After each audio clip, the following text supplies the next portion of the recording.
Hi! We're here! Welcome, everybody, to Sidewalk Slam, the professional wrestling podcast where we discuss narrative and storyline in the year of our Lord. In the year of our Lord 2020, across all wrestlings. Yeah. Except Impact. You know what I'm looking forward to? What's up? All the hindsight's 2020 jokes when this year's over. Yeah, it's going to be great. I can't wait. It'll be... It's a comedy gold mine. It'll be real As good. someone, I know you don't know comedy that well. Oh, yeah. But me, I know this. It's going to be good. Trust me. Yeah, I'm much better trained on tragedy.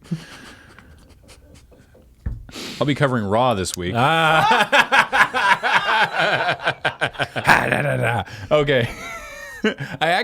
So before we get into it, as to remind you, because there's so much wrestling. Yes. So much wrestling.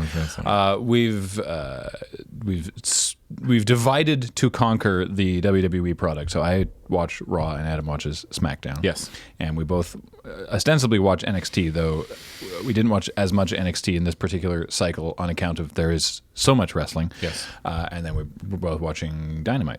Yep. And so before I get into that, I've noticed, and this isn't necessarily a new thing for WWE, but I wanted to talk about ways to write ongoing, like, long form stories. Okay. Because there's sort of this.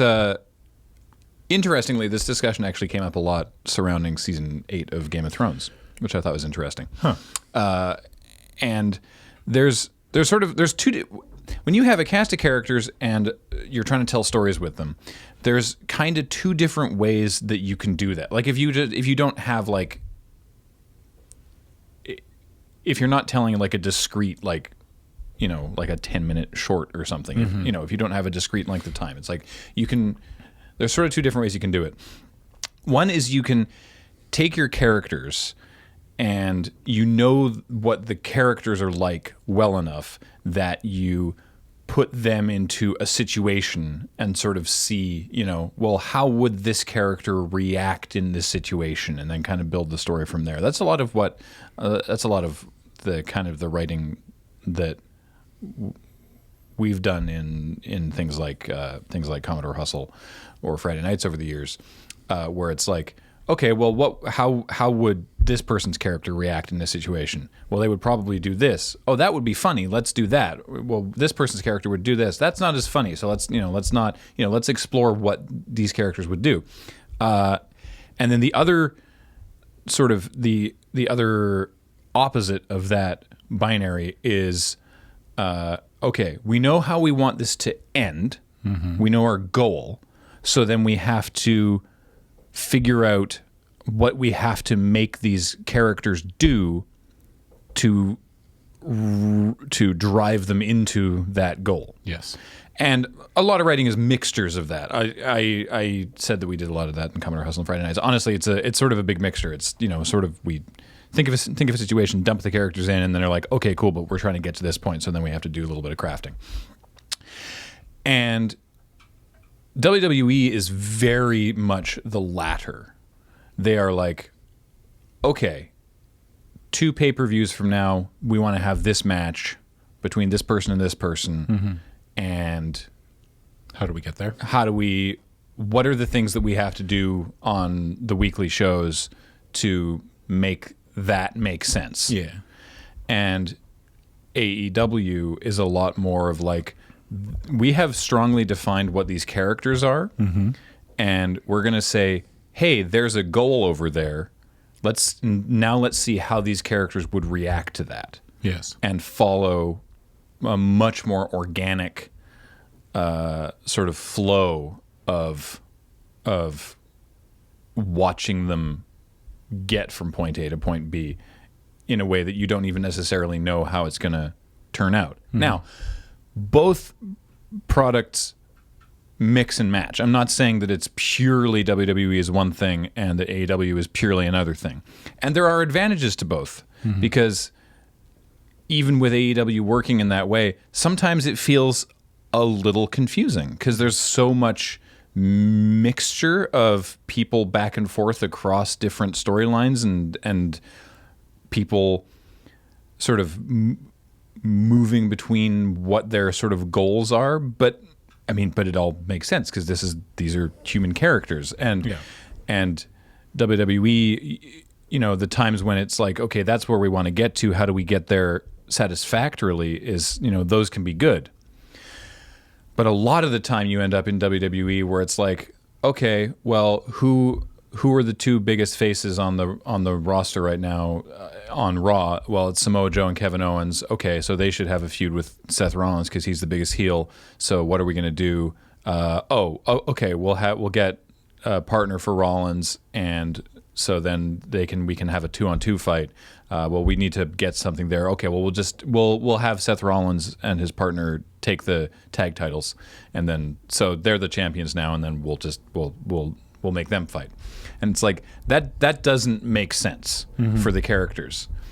Whereas in AEW, it's like, why are Kenny Omega and Hangman Page, why are they working together as a tag team? And it's like, well, they have personal reasons why they've decided to do this, and it makes sense organically, right?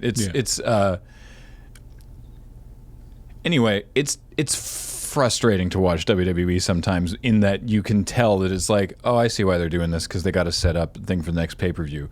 Whereas it's a lot more in AEW, it's a lot more like, oh, that fight's happening because of this. Yeah. The setup happened and then a fight happened because of it, rather than, oh, all this setup is happening because they decided they wanted that fight. I always assumed that. So thank you for going with me on that journey. I always assume that the way WWE tells their stories is because Vince says, I want this. Yeah. At WrestleMania. Yeah. Get there. And then the creative team is like, well, I don't know, just they go for like the easy way. It feels like that a lot of the time they just go for like the easy way out rather than like telling a story. It's just like, oh, just slap someone with Rollins and we're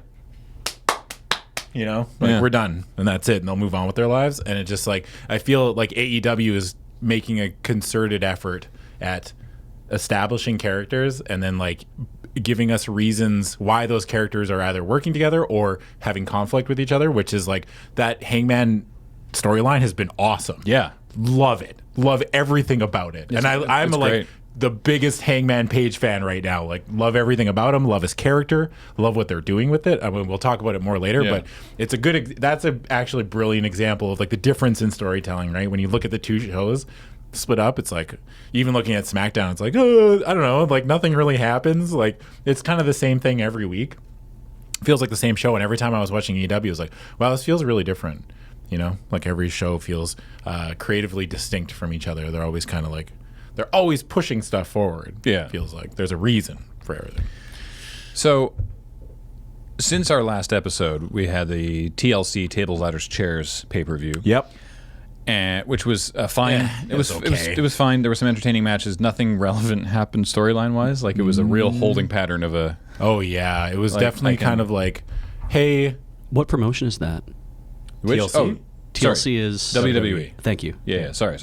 There was a ladder match for the SmackDown Tag Titles, and the New Day won. Yep. Alistair Black defeated Buddy Murphy in a singles match. That match was awesome, actually. Yeah, that was a good match. If you skipped out on that pay-per-view, I think it's worth going back to watch that match specifically. Especially because that's one of the like more interesting Raw storylines. Oh, is it? Yeah. The Viking Raiders the Viking Raiders retained their title against the OC for the Raw Tag Titles by a double countout. Yep. King Corbin defeated Roman Reigns. Yep. Oh, yeah, right. The most interesting thing for me at this show was that Bray Wyatt defeated The Miz, not the Fiend Bray Wyatt. Yeah. He came out as just Bray Wyatt, like with the Firefly Funhouse theme song. Yeah, it was awesome. And was like, yowie wowie, and then like sort of heard the voices or whatever, and then went and got his giant like mallet out from under the ring. I was going to go and attack The Miz, and then Daniel Bryan returned. Not the new Daniel Bryan. The newly shorn Daniel Bryan with short hair and a short beard. Looking like the American Dragon again. Yeah. And I like that look for him. It's good. Looking like a snack. And then it was weird. It was because Bray Wyatt's in the ring and the Fiend appeared on the screen. And Bray Wyatt looked so excited and was like, oh, he's coming. Yeah. He's coming. He's going to be here. Yeah. And it's like, you are disassociating, my dude. It was really interesting. That actually reminds me of something that I wanted to cover specifically on the show. Was Bray Wyatt made a post on Instagram or something about mental health. Yeah. And I thought it was brilliant, and the comments obviously were awful. Well, Instagram is because a pit. people are okay. If you're watching this, and I'm glad you are, thank you. I feel very strongly about mental health, and it's very important to me. And I personally went through like 7 years of therapy, did my time, kind of like to get better. But I deeply sympathize with this. I hate it when people say, "Well, don't be on camera if you can't take the criticism." Oh my God. You know? Oh, Right?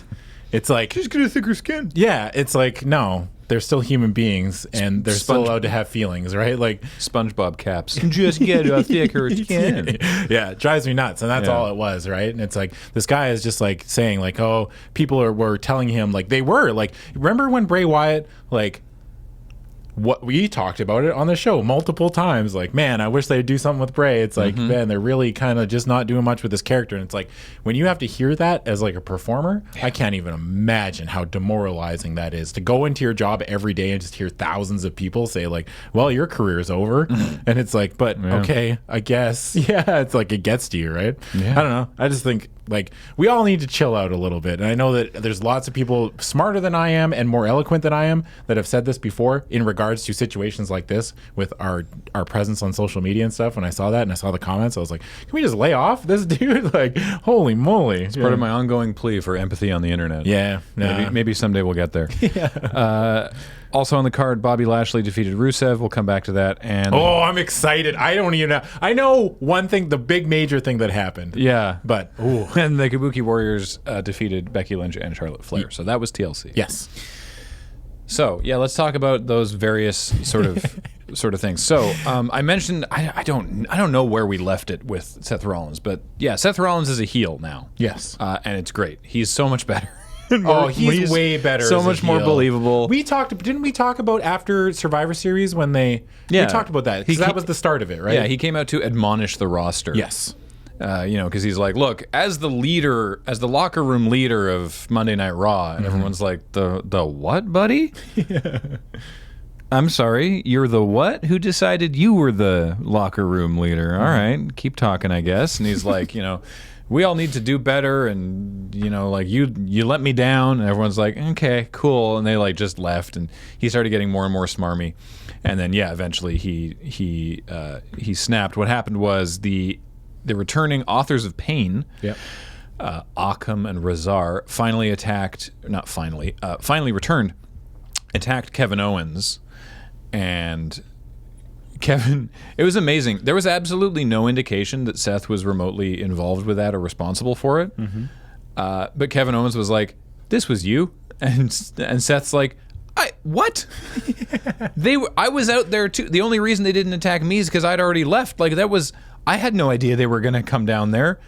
Let's call him out now. We'll fight him together. And he's like there in the ring with them, and they're like, come on out, come on, let's fight. And they like didn't show up, and he's like, all right, well, I'm sorry. And Kevin Owens like, I super don't trust you. I'm going to go find them. And like wanders around backstage and eventually finds the Authors of Pain, who attack him and knock him down, and then it's revealed from like there's like a chair in the back of a truck, and he's like a Bond villain. He spins around and pulls his hood up, and it's Seth Rollins. And yes, the Authors of Pain were working for Seth Rollins. What a twist! Yeah, what a twist! Hang on. So no, So he's out in the ring. Yes. He says, "It's not me."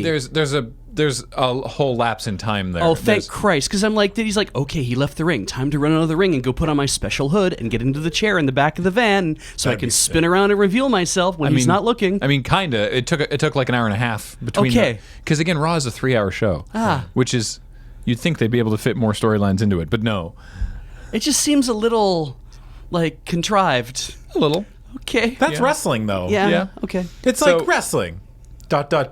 It's a little contrived. Like, that'll be the tagline. Like, we'll just... Yeah. So basically, he's like, look, I had the championship. I was great. I was the locker room leader of Raw. I think he still thinks he is. Oh, yeah, sorry. He's the Monday Night Messiah.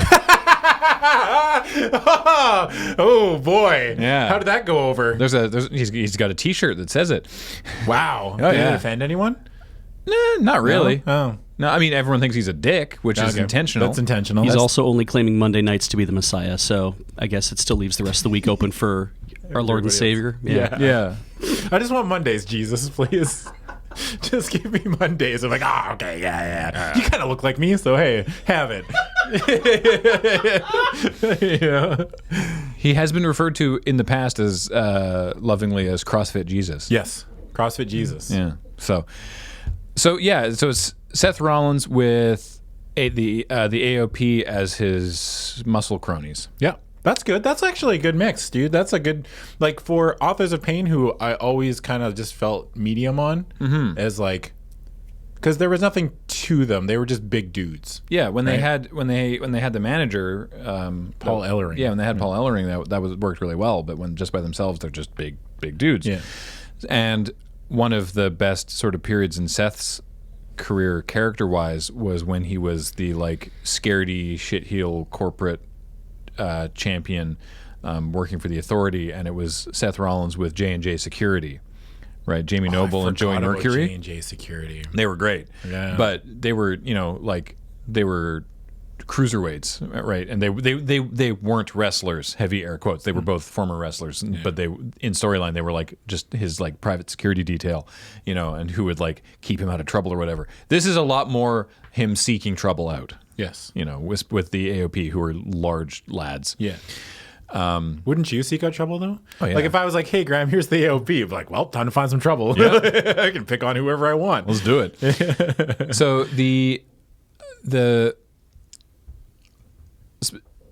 basically the goings on in that regard is that just Seth is being a big wiener. Yeah. I mean, there's not been any like sort of big moments. It's he's been feuding with Kevin Owens. Samoa Joe was on commentary for a while he recovered from an injury, and then he's now back on the roster, and so it's basically Kevin Owens and Samoa Joe as the faces of Raw are feuding with Seth, and that's been fine, honestly. Like again, Seth's character now is way more interesting. They're they're turning him into what people think he is from his social media posts. Right? Yeah. I don't actually think Seth is a wiener. Yeah. I think he's had some instances where he's been like bad at Twitter and come across like a real whiny dick. And so they're just like, we're just gonna make your character that guy. Yeah. Lean into it. Yeah. You're this whiny, self-absorbed butthole. But the more interesting part, sort of, which is almost a tangent to that story, is I mentioned Alistair Black and Buddy Murphy. So they sort of like had their feud back and forth, and they had their rubber match on an episode of Raw. And it was a really, really good match. They were definitely getting in each other's heads, and eventually Alistair Black won. And Buddy Murphy took it really, really hard. I saw a clip of this. Yeah, and so he's like just sitting beside the ring, leaning up against the barricade, and like the backstage reporter comes over and is like, "Buddy, can I ask you a couple questions?" And he's like, "Just don't talk to me. Please leave me alone. I don't want to. No, sorry, go away." And she's like, "Oh, okay, all right, cool." And he just sort of sits there and is like running his hands through his hair and like he's trying to figure his life out, right? He's like, why couldn't he's doing when you tell a wrestler look distraught. Yeah, exactly. Yeah. They all kind of do the same thing. Yeah. But the show must go on, so the next match starts happening, and it's Seth Rollins, and I need to remember what this actual match was. It was I think it was Seth Rollins and the Authors of Pain versus right. Seth Rollins and the Authors of Pain versus Kevin Owens and Samoa Joe. Okay. And their third man.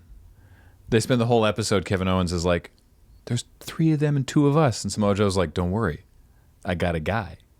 And the backstage reporter's like, "Who is it?" And Samoa Joe's like, "And it's a surprise. And Kevin Owens like, can I please know?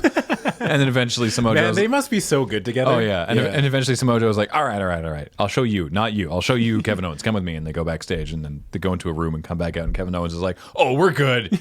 We're good. And, eventually it's revealed that it's the Big Show. Ah, the Big Show. Returning the Big Show. He's back. Well, yeah, it was great. He's looking great. Yeah. And so they had a 3-on-3 match. Good for him. Yeah. And what then a large fellow. It all kind of blurs together. So I don't recall if it was in that match or they had a rematch the following week. I believe it might have been a rematch. But anyway, Seth and the Authors of Pain are getting dumpstered, and Seth gets like knocked to the outside and near where Buddy Murphy is, and he sort of like grabs Buddy's shoulders and is like, Buddy, they're kicking our ass. Help us. Yeah. And then gets like pulled back in the ring or whatever. And then a minute or so later, Buddy Murphy's like, okay, all right, sure. And then he gets in the ring and starts attacking the faces. Yeah. And who eventually I think that they are victorious, but Big Show still knocks someone out. I'm a little unclear on it. Anyway, the next week at the top of the show, Seth comes out with Buddy Murphy, also in a suit like Seth, and AOP are there as well. So he's like building this faction basically. Cool. But it was this great moment of like Buddy Murphy at his lowest, and Seth was like, pleading him for help, giving him a purpose, and him being like, all right, we're going to do this now. Yeah. And it worked out for him, and he's like, okay, all right, I found some meaning. All right, I guess I'm with Seth now. Yeah. That was Oh, I like that. That was, I think, the most interesting thing on Raw was that. I actually half expected you to be like, and then Big Show turned heel. God, can you imagine? Yeah, I was waiting for it. I was like, so when does the Big Show turn heel? Yeah, like, it's coming, baby. You just know it. We got it scheduled in for a week from now. It's like death and taxes in wrestling. It's like, yeah, Big Show turns heel eventually. It's gonna happen. Or face or heel. Yeah, Big Show. One or the other. Yeah. So yeah, that's sort of the Royal Rumble is coming up imminently. How excited are you? I'm very excited. This is Graham's favorite. I love the Royal Rumble. Yeah. It was our first episode of Sidewalk Slam. It was. I love the Rumble. Is this what year anniversary is this? Fourth year anniversary? I don't remember. It was when AJ Styles came. Right. That was our first episode. Yeah.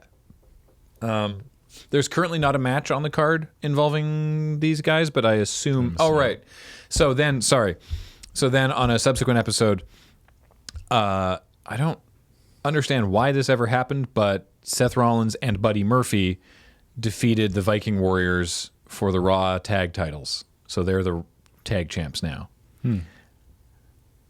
It's got to feel. I think they do stuff like that to give the heel something to lose rather than just losing a match, right? They have to have a title. You know what I mean? Yeah, and I don't. So here's the thing: is like we've talked about how Kofi lost the championship to Brock Lesnar, and then acted like he'd never held the championship, didn't talk about it, didn't seem to care. Yes, there was some little teeny character things backstage that Kofi did that the writers didn't tell him to do, but in storyline he was like, okay, back to the New Day,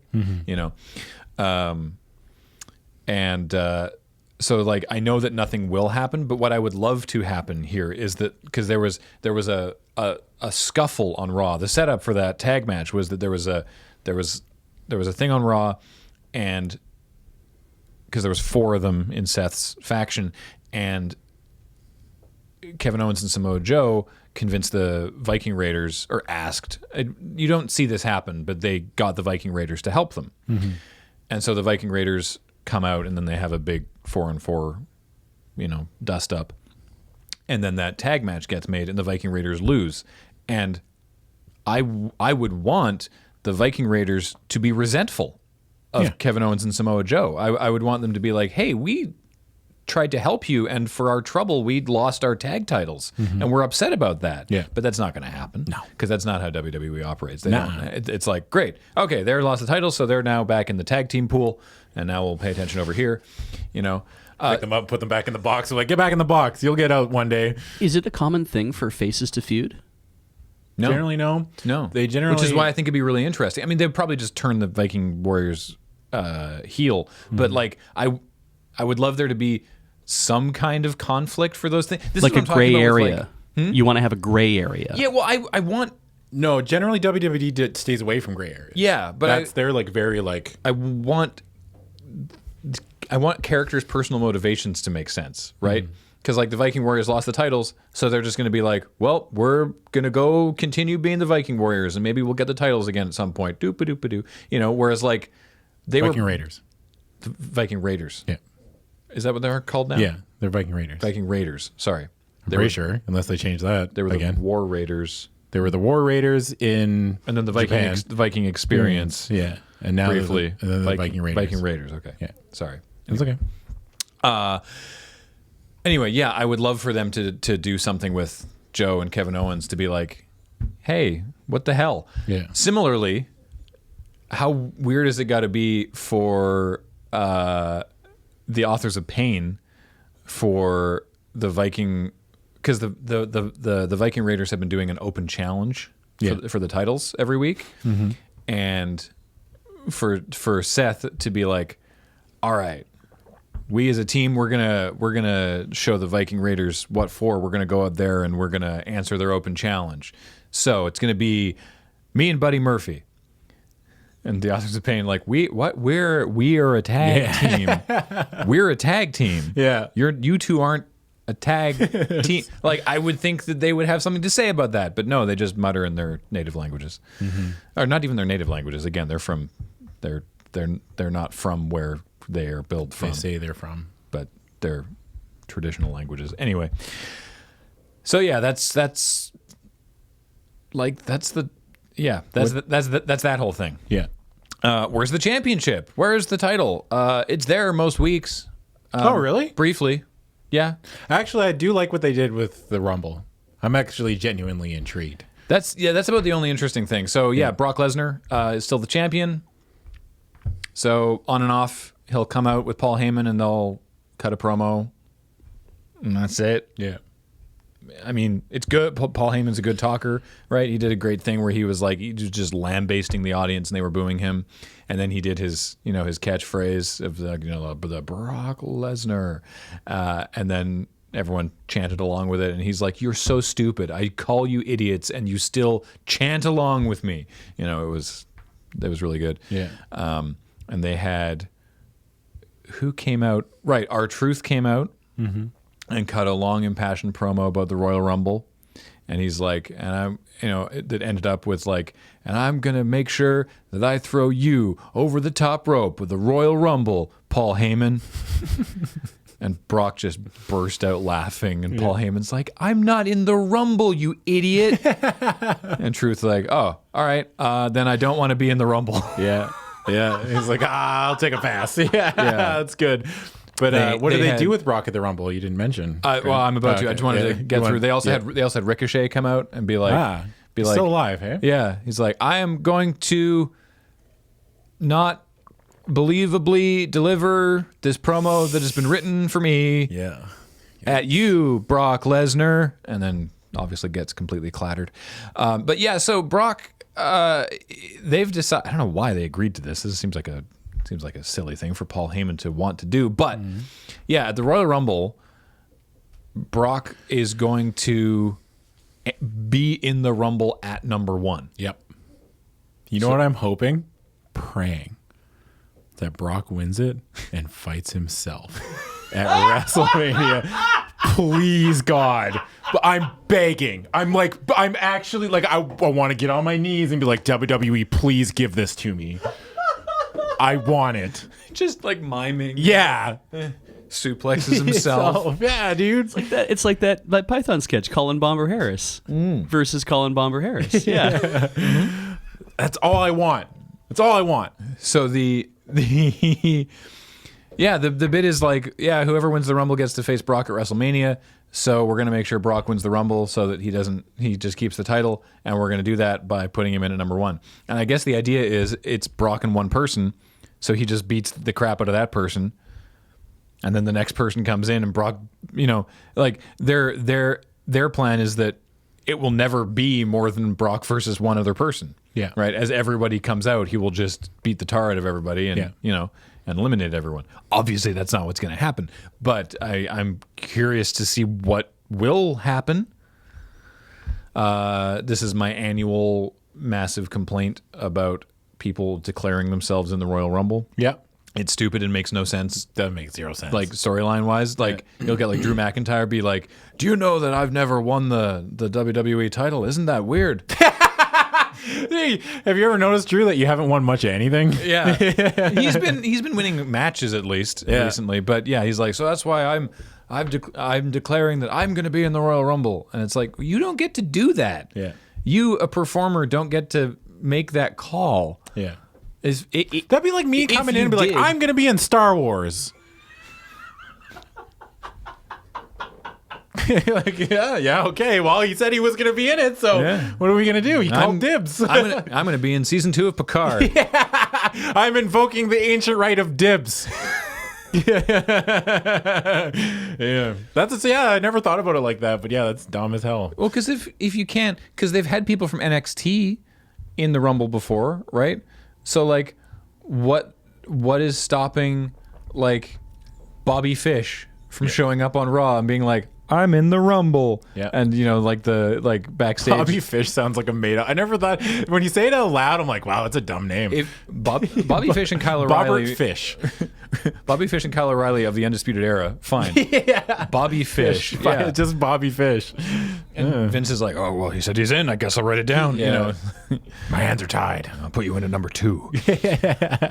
Unlucky. Yeah. I thought that was interesting, though, when I heard, like, oh, Brock's entering at number 1? At number 1. So then I was like, oh, maybe I'll get my Brock Lesnar matchup. The best part of Raw over these past couple weeks is absolutely Becky Lynch, without question. Yeah. She's so good. Yeah. She's so good at everything that she's doing, right? Like her promos are not just believably delivered, but come from a real place character-wise, right? So her thing is that she never beat Asuka. Yeah.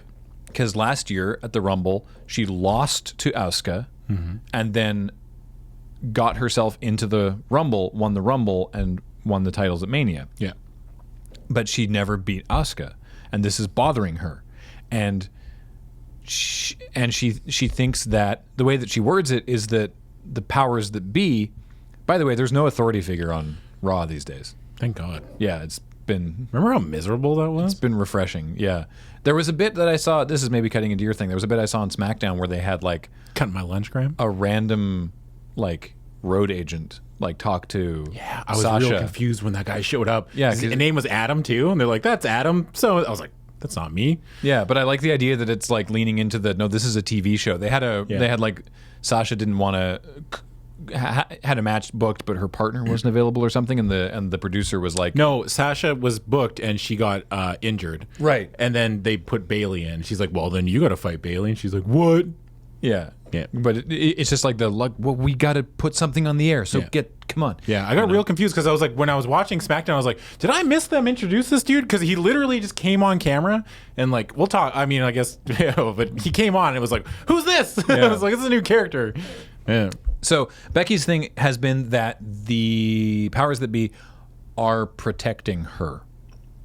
That they're like, you're good PR, you're selling merch, you're the face of Raw essentially because the title's off with Lesnar.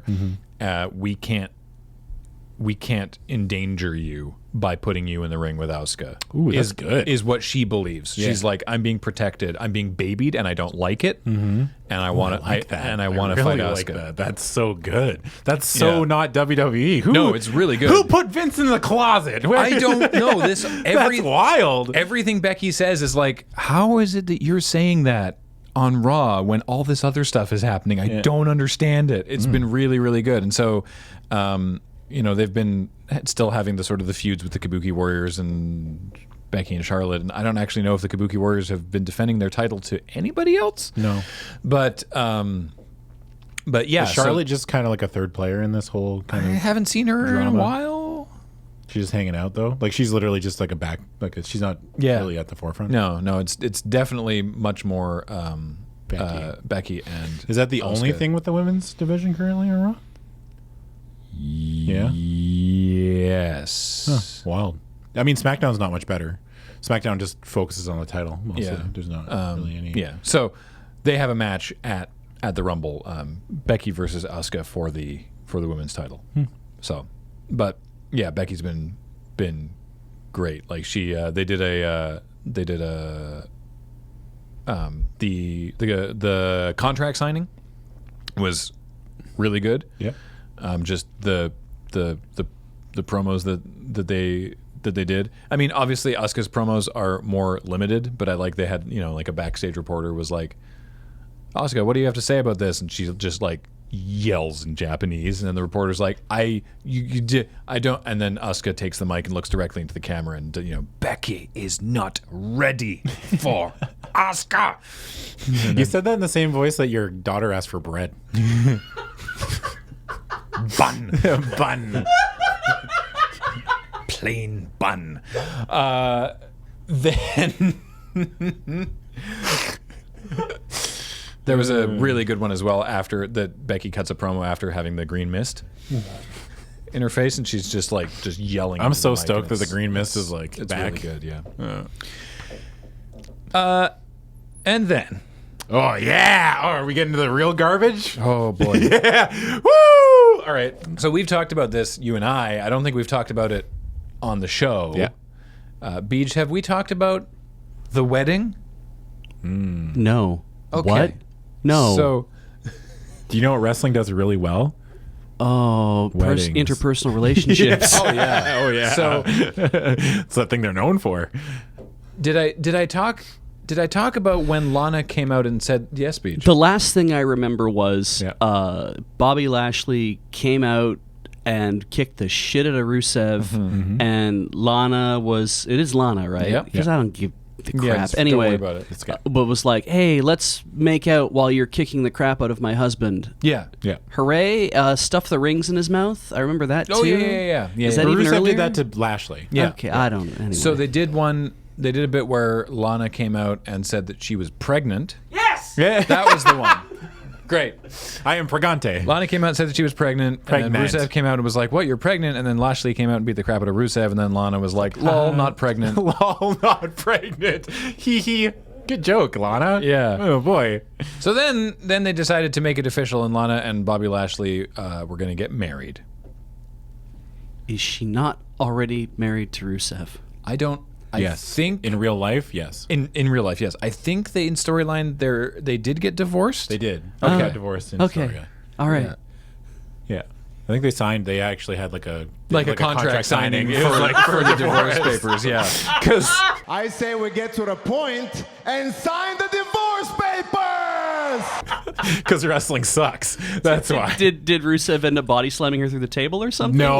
No, okay. but they thought. Is that how you sign a divorce? I don't understand what the end game of this is, because every time that they fight, Bobby Lashley wins. Yeah. Not every time, but most time, and times. clean. It's because Right? Rusev's a beta. I don't know. Anyway, so Storyline stinks, dude. they have the officiant in the ring, and they're Lana's there. You mean like the referee? Yeah. No, Oh, damn it. Okay. That would have been great. like a minister. They have a road or agent. whoever. And they have who interrupts them? It's like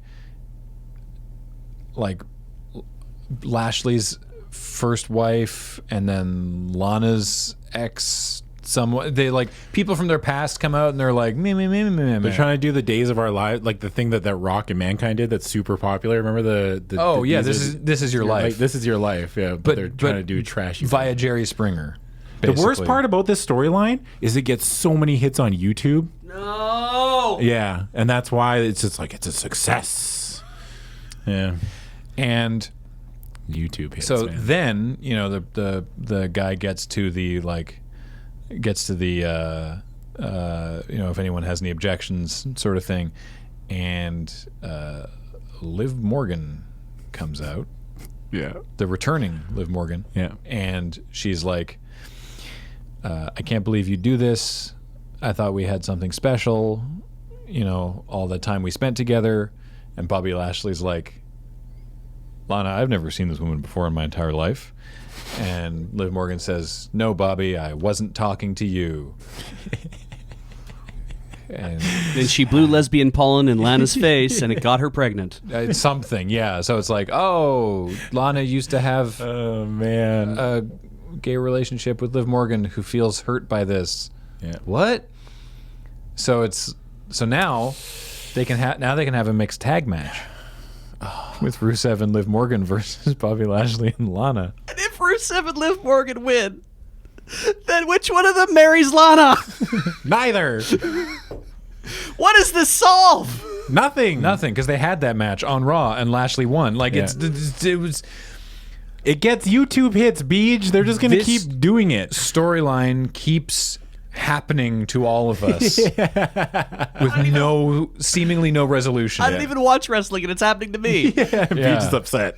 Oh man. Damn it. So I don't know what's supposed to happen with them at the Rumble, but yeah, I bet you it has not been resolved yet. I bet you a paycheck. Rusev is going to eliminate Lashley, and then they'll never talk about the storyline ever again. I'm betting the farm. I'm betting the farm on it. Rusev is going to eliminate Lashley at the Royal Rumble, and then they're going to drop it. They're going to move on with their lives. That would be so bad. Yeah. Also, Andrade is the U.S. champ now. He won it at a house show, didn't he? Yeah. I heard, it was just like random. Andrade is the U.S. champ, and he's been feuding with Rey Mysterio. Is he still with Zelina Vega? Yeah. They were teasing that they were going to break them up. No, they're great. Okay. They're awesome together. And they have been feuding with Rey Mysterio, and then they were going to... Zelina started pulling up the floor mats, and they were going to do some horrible move to Rey on the concrete. Mm-hmm. And then out of a crowd of... There was a big crowd of Rey Mysterio fans wearing Rey masks at ringside, and one of them jumped over and stopped Andrade from doing it and took his mask off, and it was a returning Humberto Carrillo. Oh, okay. I say returning because it's been a couple weeks because they did a thing to him on the concrete, and everybody was like, "Oh yeah, Humberto the crowd Carrillo goes mild." weren't they like pushing him like to the moon for like 3 weeks and then nothing? Like he was in like every segment, and they were like, we're going to have a match with Seth Rollins and Humberto versus AJ Styles and Humberto versus Kevin Owens, and just like bang, bang, bang. And then they're like, I'm off him now. The dimples only carry you so far. That's such a Vince, like that screams Vince. Yeah. Is he like a lucha wrestler? Is he? Yeah. Okay. He doesn't wrestle with a mask, but he's definitely lucha that's style. stable. Yeah. Lucha Jason. Okay. So they have a match for the title at the Rumble. Okay. Yeah. What's happening on SmackDown? SmackDown has been deeply medium. Is the word. Not offensive. Not offensive like it sounds like Raw can be at points. Oof. There's points where I'm like when I was watching SmackDown, I was like, hey, this is okay. I'm like mildly sports entertained. Yeah. So the big okay, so there's like 4 or 5 storylines that they're kind of just like continuing through and then kind of ignore. Everything else is kind of filler. Right. The first big one is Otis Dojovic. They just call him Otis. Otis is having like a love, not like a date. Like him and Mandy Rose are like flirting with each other. He's infatuated with Mandy Rose, and she's like, who is starting to come around on it. She's coming around on it. Yeah, and they're kind Sonya Deville's like, what? Yeah, but actually, my favorite part. Sorry, briefly, when Liv Morgan came out and was like, no, I've had a lesbian relationship with Lana. Sonya Deville, who is an out lesbian in real life, tweeted, "My mind is blown." It was just like, what is happening here? Anyway, oh man, yeah, because like her and Mandy Rose and Sonya Deville have been great. Yeah, that storyline. Actually, when I said that they've only been focusing on the title on SmackDown for the women's side, that's a lie. These two, like Mandy Rose and Sonya Deville, have been playing that team. Like they've been kind of getting away from the romance aspect of it because they introduced Otis. But her and Mandy have had struggles as like a tag team, and so like there's points where Sonya had a match, and Mandy ended up getting distracted because Otis was out there, and then Sonya lost her match because of it. Or she got rolled up and pinned or whatever, and that's kind of like how they're building friction on that team between her and Otis. And like it all started when Mandy brought Otis a birthday cake just randomly. It was like that was the thing. It was like that was the catalyst. It was like, oh, here's a birthday cake. Happy birthday, Otis. And it's 2020, and someone can be attracted to women and earth-moving equipment. So, and then Otis came out to watch Mandy during her match, and he was eating the cake like with his bare hands. Right. Yeah. And then Otis brought Mandy a fruitcake because it was Christmas. And Otis's mom made it. He's like, my mom makes the best fruitcake. Here you go. And so she took it. She's like, oh, thanks. Fruitcake. Fruitcake. Yeah. Nobody likes fruitcake. Graham. Don't. You know I'll pop off about fruitcake. Oh, man. Damn, Right. I just finished this year's batch. I made way too much this year. Next year I will give you a piece of fruitcake. It's really good. Okay. The one that I make. Ah, yes. That's the key. That's the key. Yeah. Homemade. And then the fruitcake got stomped on by Dolph Ziggler. Dolph? Yeah, Dolph was like, How hey, dare you? He's like, hey, baby girl, you don't want to be with Otis. Otis is big. Look at me. I'm Dolph. And then he took the cake and he stomped on it with his boot. Like he had his wrestling boots on. It looked weird. He had his wrestling boots on. He's like stomped on the cake and then he walked away and there was just a trail of like fruitcake. Like, you got to clean that off. Like now you look like an asshole. Like I was just laughing. I was like, oh man, who's the jerk? Like who's the asshole? Like you look like an idiot because now you have to clean that fruitcake off. For your own edification, I think it's worthwhile if you look up a picture of Otis. Yeah. Oh, I already have. Okay. I am the whole back catalog. Yeah. And he wears like a little crop top. His Yeah, he wears a little crop top. on Twitter, his handle, his name, he's Otis WWE, but he goes by Otis parentheses Dozer. Yeah. This is heavy machinery. Yeah. Oh, now I Yeah, get yeah. the earth moving equipment thing. Thank you very much. Yeah, Okay. Sorry. Yeah. Yeah. Yeah. He's part of the tag team. Otis and Tucker. Yeah. Tucker is also there. Blue collar strong. Blue collar tough. Oh, geez, they are big boys. Yeah. Oh, they're yeah. big. The two of them. Oh, yeah, Otis yeah. already. Yeah, I saw. Okay. Yeah, no, Blue they're collar or something. Blue Yeah. collar strong. I think. I think that was it. Yeah. We saw them live, and that was on their Titantron. Yeah. Yeah. So then that's basically been that whole kind of storyline. They're building up towards Something. a smooch. Well, they've already smooched. Well, they haven't smooched on the lips. There's been a kiss on the cheek. Oh, scandal. Yeah. And then that can lead into the women's title, which is Bayley and oh my god, why can't I remember her name? Sasha Banks? No, the punchy woman. Blonde. Women's right. Oh, Lacey Evans. Lacey Evans. I was like, drawn a blank, dude. Yeah, so Lacey Evans and right, she's Bayley on have been SmackDown feuding. now. Yeah, because Right, she's on okay. SmackDown. Right. And they're really playing up I was wondering why I hadn't seen Lacey Evans in a while. So Lacey Evans they're playing up that she's a mom. That's like the through line for the storyline. It's like, you're not a good mother. Suck it. And then Lacey Evans punched Bayley. Like they had Lacey Evans' daughter at ringside one time, and they like Sasha and Bayley beat up Lacey Evans in front of her daughter. Is Bayley just like, no, I'm not a good mom. I'm not a mom. Like what? Like Lacey? Or sorry, Bayley. Wouldn't Bayley's response to "you're not a good mom" be like, no, because I'm not Lacey. a They're mom. saying that to Lacey. Oh, okay. Yeah. I thought you said that Lacey was saying that Bayley was a bad Sorry, mom. no. Okay. Bayley and Sasha are like, Lacey, you're a bad mom. Okay. That's boo us. We called her a bad mom. Weird heel motivation. Yeah. Sure. Because So Lacey's the face in this. Yes, she is. Oh, that's weird. Mm-hmm. Okay. Yeah. Okay. It's been fine. There was that, like we talked about, where the random road agent or backstage agent guy, they introduced, his name's like Adam something or other. And he told, like, Sasha got injured. And then, like, on screen, not actually injured, but they had a kerfuffle. And then he told Bayley, is like, oh, well, if Sasha can't compete against Lacey tonight, then you have to do it, and it's non-title.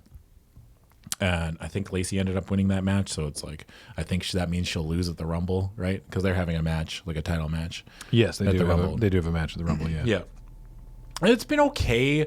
Like, Bayley as a heel is like definitely a work in progress. It feels like they just did it for the sake of doing it. Mm-hmm. And then they didn't really have an idea of why, or like they gave us reasons why, because Bayley felt like underappreciated. I But just hope. I just don't buy it. I just hope that when they eventually turn Bayley face again, that it happens. It's like a moment of personal conflict in the ring. Yeah. And then she takes out a hair tie and puts her hair up in the ponytail. Yeah. As a visual indicator for her being a face again. Her being a good person again. Yeah. Just. I will say that I love seeing more of Sasha Banks because her new theme song is what the kids call a club banger. She's got a new theme song. Oh yeah, it's a good one too. Yeah, it's the same. I liked her old theme song. It's like her old theme song, but they changed it just a little bit, and it's awesome. Love hearing it. Oh, speaking of old theme song, I'm so jelly that I'm not watching SmackDown. Yeah, because of the return of Jomo. Jomo for show. Okay, so I missed this entire seat, like that entire section of wrestling. Skipped over it. When I saw Jon Morrison come back, I was like, I had seen him before, and I knew of him, but I'd never really watched him wrestle. Jon Morrison's great. I heard his theme song, and I was like, man, this guy's like an old high school football star who's just showing up to be like, hey, remember me? Like I could throw a football over those mountains if I wanted to. Look how cool I am. Mm-hmm. and now that you've seen him wrestle, he's pretty great. Yeah, he's awesome. So Jon Morrison, what do they call it? The Sultan of Sexy? Yeah, is that his thing? That's so he came back, of the things that he came back without any fanfare. It was very strange. It was very weird because the Miz. Okay, so the Miz fought the Fiend at TLC, and. Not the Fiend. He fought Bray Wyatt. Sorry. Yeah. And when he fought Bray Wyatt, leading up to that, Bray Wyatt was doing stuff like home invasions and classic wrestling stuff. Like putting weird, creepy dolls in Miz's baby's crib. Break and enters. The classics. And Miz lost, and then he was all rattled because Miz and Daniel Bryan had found this common enemy. And Miz felt like Daniel wasn't taking Bray Wyatt very seriously or serious enough, how dangerous he was and everything with all of this stuff that had been going on. And after Miz lost to Bray, he was still upset and still distraught and felt like he was being not given the proper amount of sympathy by both because Miz was a baby. Miz had been a face for the long this period of time since the Shane McMahon storyline. Man, I totally forgot about Shane. He's just gone. Yeah. But Miz had a backstage interaction with the New Day. And they're like, hey, Miz, I know that you're having a hard time. Maybe you should cheer up. And he's like, don't tell me to cheer up. And he slapped him and challenged Kofi to a match. He's like, I'll show you trouble. And then he lost to Kofi. And then Miz attacked Kofi after the match, effectively turning him heel again. Yeah. And then he stormed backstage. And then they... had a backstage segment where they go to the Miz's locker room. They're trying to get a word with him. They knock on the door and Morrison comes out. And that was it. That was the dude. Wow. They're like, hey, Miz doesn't want to take your questions right now. And everyone's like, wait a second. That was Jon Morrison. And even on commentary, he's back. It was so it was so very not. That's weird. A big reveal or anything like that. All right. But I don't know. It's been fine. So him and Miz are back together. I'm just glad they used the same theme song and entrance with the slow motion. Yeah. So yeah, Jon Morrison and the Miz were a tag team, and this was big for the Miz. This really turned the Miz around, because it was okay, Jon Morrison and the Miz as a tag team. Sure, guys, whatever. And then it turned out they were great. Yeah. They were a spectacular tag team. Okay. And the nicknames, by the way, the Guru of Greatness. Okay. The Shaman of Sexy. Shaman of Sexy. The Friday Night Delight. Okay. The Prince of Parkour. That's probably why they put him on SmackDown for that one name. Well, it changed. It got the Monday Night Delight or Tuesday Night. It depended on what brand. It changed depending on what brand he was on. And one half of the tag team of the 21st century. Because they won the Tag Team of the Year Slammy Award when they did the Slammies. Oh. Yeah. Okay. But yeah, he was great, and just his moveset was awesome. I saw a clip of him wrestling Big E on SmackDown, and it was amazing. Yeah, it was a good match. It was such a good match. Yeah. Xavier Woods still injured. Yeah, and Jon Morrison has been working constantly since leaving WWE. Yeah. He was on Lucha Underground, and he was on Impact, and he's done stuff in Japan, and he changes his name to be it's Johnny whatever he's doing, right? So he was Johnny Underground and Johnny Impact. And Johnny Mundo for a while. Johnny Mundo. Maybe it was Johnny Mundo. Anyway, Johnny Mundo on the Lucha on Lucha, promotions. Johnny and then Impact. Johnny Impact when Johnny he was on Japan. Impact. yeah. Johnny Nitro was his name on SmackDown. Right, his original name before the repackage. Yeah. Because it was he was the replacement for Benoit at Night of Champions. Oh. That was him versus he won the title. Fart. This is like the first modern pay-per-view I watched, right? When I started to get back into wrestling, and it was because it was Johnny Nitro. It was Joey Mercury, who we mentioned earlier, and Melina and Johnny Nitro as team M&M. Yeah. And then he went solo and won the title, and then they rebranded him as John Morrison because he looks like Jim Morrison. Yeah. I guess. Of course. Yeah. So yeah, that's him and Miz are teamed up, Awesome. doing heel things together. I'm excited. It looks like mostly the Miz is sort of in a managerial role. Yeah, I mean he's still wrestling. Okay. Yeah, like he's still. I think they're going to be a tag team. Maybe it's just because I see clips of John Morrison doing stuff, and Miz is like, yeah. Well, now I think they're going Get 'em. to. I think they'll probably announce that they'll fight the New Day for the tag belts. That makes sense. At Royal Rumble. I don't think they've announced it Well, yet. if they've but had they're Miz versus Kofi and Morrison versus Big E, then yeah, that makes a lot of sense. So they've been doing that feud and building towards that it. might actually already be on the card. Hang on. Is it? Carry on while Okay. I look this up. What else? Roman Reigns and Baron Corbin are still feuding. It Sorry, feels what? like They're still feuding? Still feuding. They're having a Falls Count Anywhere match at Royal Rumble.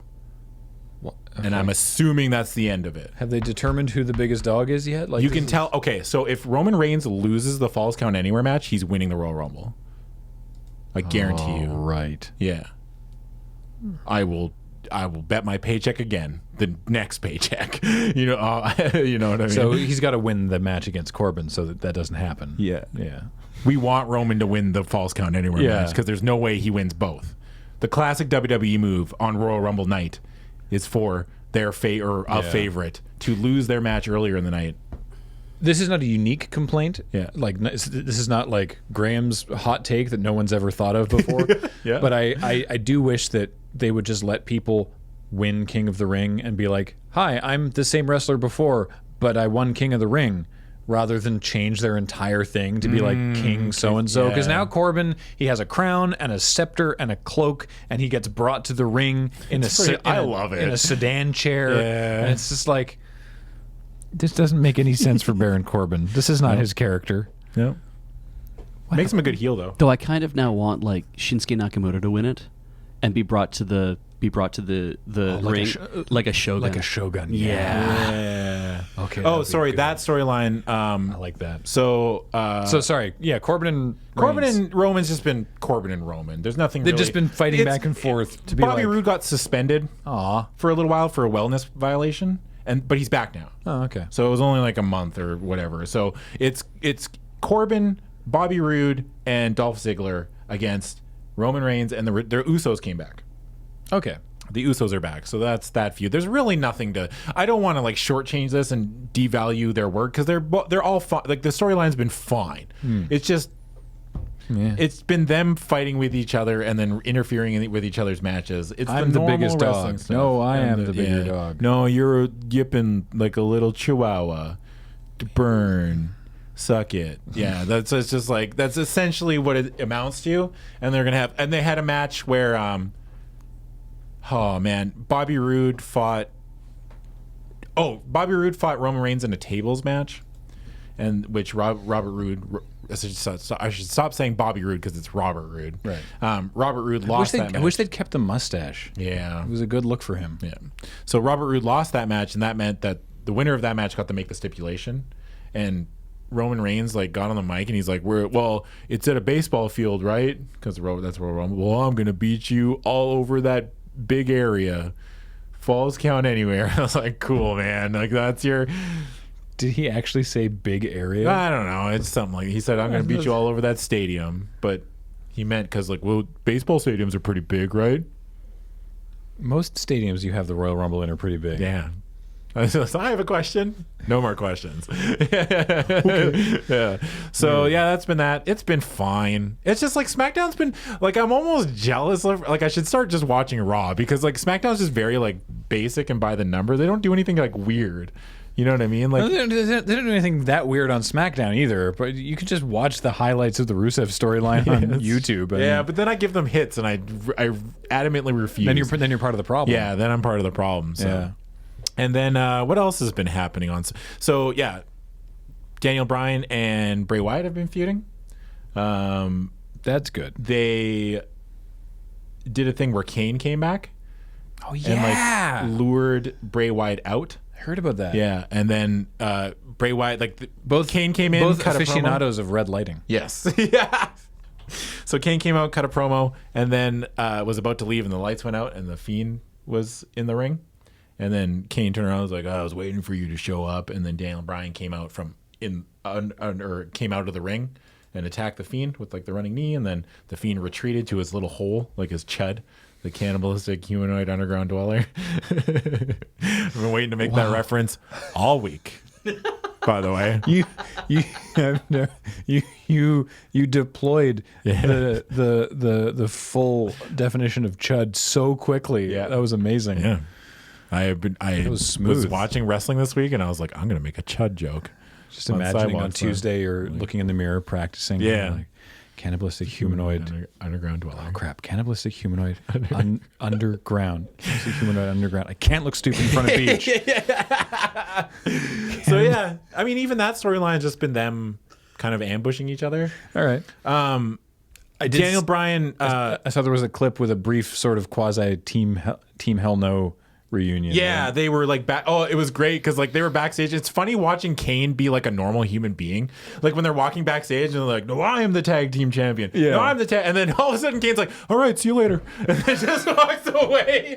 Like it cracked me up. I was like, this man in like his tights and wearing a mask. I'm like, "All right, see you on Monday, Bob." Like, like, oh, okay, cool. Yeah, see you later. I got to go back to being a mayor. Yeah. Yeah, the mayor of Knoxville? Yeah. Knox County. Knox County. Yeah, there we Tennessee? go. Tennessee, yeah. Huh. Yeah, that's wild. What else has been happening on SmackDown? Oh, Sami Zayn, the Liberator, has been running a heel stable with Nakamura and Cesaro.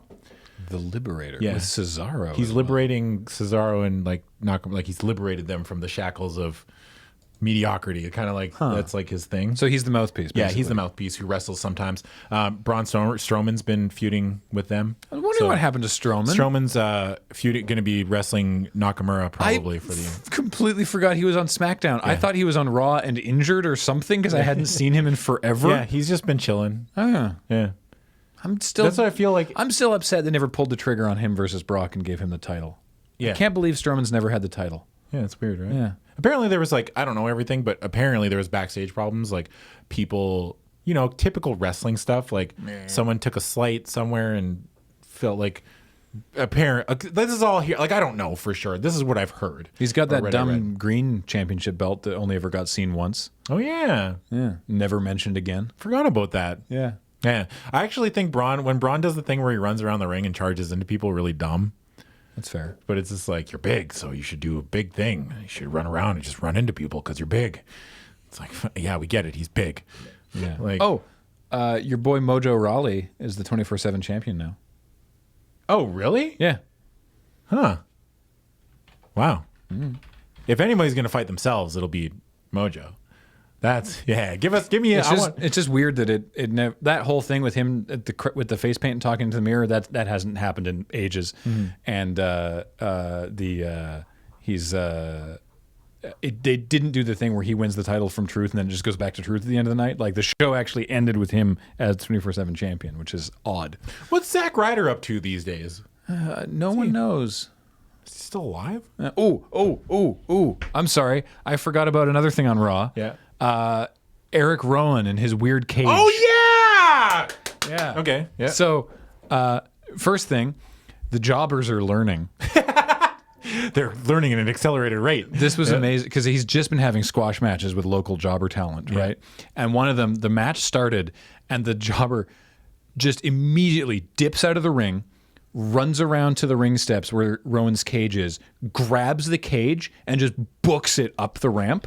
And Rowan's like, "Roo!" and starts chasing him. And the guy drops the cage at the top of the ramp and just runs off into the crowd. Yeah. And Rowan's like, "Ugh," and goes over and like grabs the cage and checks on it. And the jobber is running around through the crowd back into the ring for the ref to start a count out.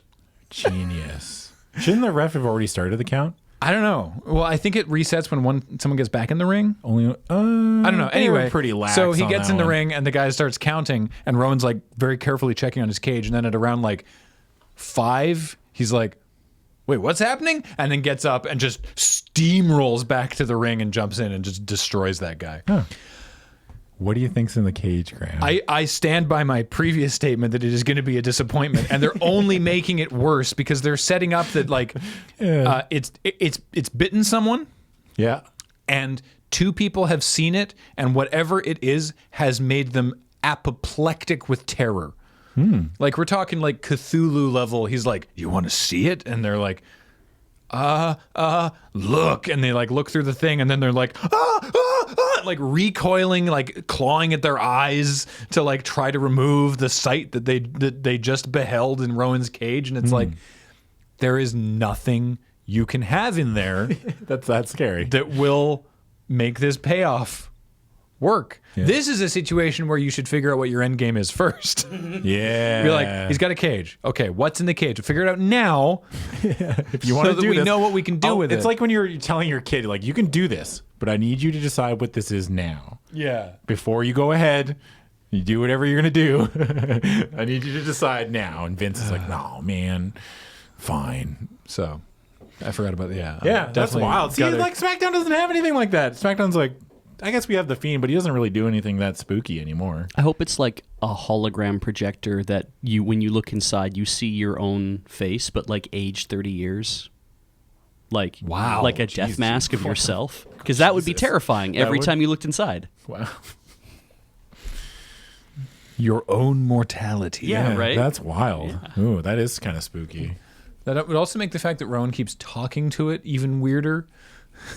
He's babying the notion of the observer's own mortality. Yeah. Very odd. Anyway, NXT, I guess? No, sorry, one more. Oh.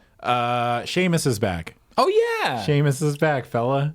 Hey. And he's picking on Shorty Gable because he's small. Right, because SmackDown's gone soft. Yes.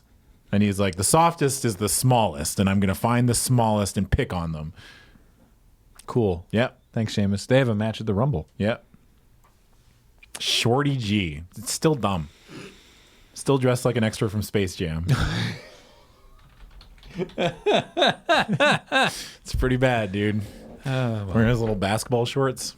It's kind of like, yeah, like somebody dropped off their kid at wrestling. And they were like, "We got Shorty Gable." Yeah.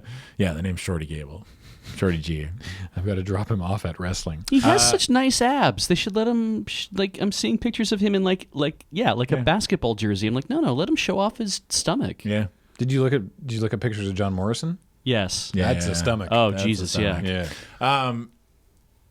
Shorty G's like new thing is like rise over size, I think, or something like that, which sounds oddly vaguely sexual.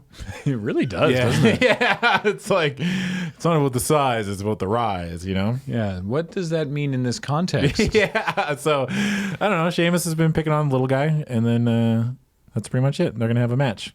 What else has happened? I think that's pretty much it.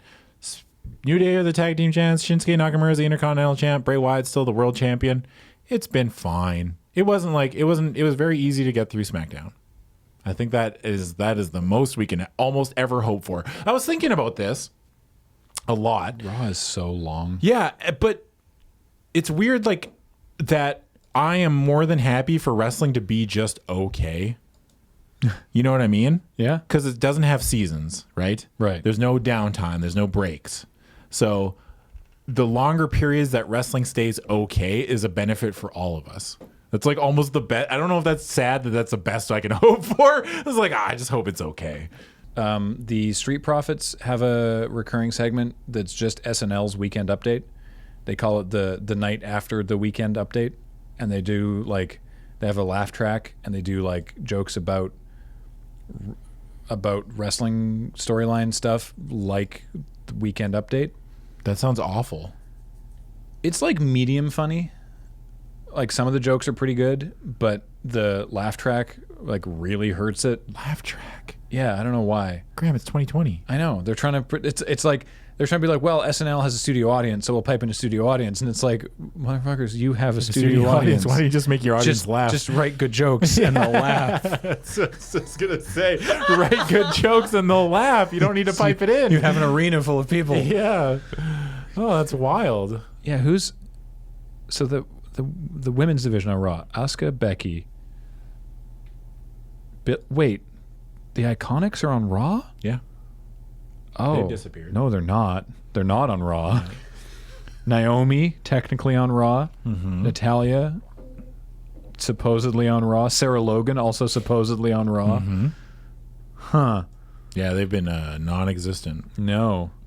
SmackDown's not much better. Well, yeah, it's basically SmackDown. Yeah. I'm assuming that Bray Wyatt beats Daniel Bryan again at the Rumble because they are having a match. They're having a strap match. Ooh. Sorry, I didn't mention. So they're going to be connected. Yeah. Both. That'll make it really easy physically and intellectually. That'll make it really easy for Bray to drag him to hell. Yeah. So they're going to do that. I have no doubts that match will be great. But I'm assuming that Bray is going on to WrestleMania, and then we'll just lose there to somebody, probably Roman, when he inevitably wins the Royal Rumble. Barf. Cool. Yeah. All right. But I mean, like, I've acquiesced, Graham. Do you know that between TLC and now there have been 2 NXT specials? Jeez, There really? was NXT Worlds Collide 2020, which was Okay. the NXT versus NXT UK thing. And then also there was an NXT UK takeover. Missed it completely. I mean, I don't keep up on NXT UK. We were talking before the show. It's like there's still too much wrestling. Yeah. NXT's the one that I've been keeping up on the least. Yeah, me to too. be honest. Power even less. Oh, that's true. That's Power true. and NXT took a bullet for the sins of SmackDown, Raw, and AEW. Let's talk about Power real quick then. Okay. Stu Bennett, aka Wade Barrett, is now on commentary. That's sick. He's great. I love. There was a bit the episode right after their pay-per-view, the Into the Fire pay-per-view. The next episode, he's like, "Now you know me. I love to give good news." And it's just like, That's a good Wade Barrett. oh, thank you. Yeah. And because he was Bad News Barrett, and he's like, I'm afraid I have some bad news. He was awesome. You know, he had I miss him. He had a big scissor lift and a gavel, and Yeah. he'd be like, I'm afraid I have some bad news. Anyway, Imagine if we had something like that here. A scissor lift with a gavel? And I got on my gavel. I'm like, it could only go up sorry. like 4 feet. Yeah, Like, the ceilings are not that high. The Rock and Roll Express are the tag champions. Yeah, that's wild. They're so old. Yeah, they are old. It's great. Yeah. I don't know. I mentioned. Good for you, though. Get a paycheck. Yeah, I mentioned Melina from Eminem. She's now back in Power. Although I think we said that last time. Marty Scurll has shown up. Yeah, the villain Marty Scurll. That was a surprise. He debuted at their pay-per-view. Yeah. And they actually Stu Bennett had an interview with Marty Scurll on an episode of Power that was sort of like, so what's up with that? And he was like, well, look, I mean, there was a lot of buzz. It's like, where's he going to be? What's going on? Where's the villain going to appear? And I figured, basically, he said, I figured this would be the most interesting and get people talking. Mm-hmm. And it did. Yeah, it did.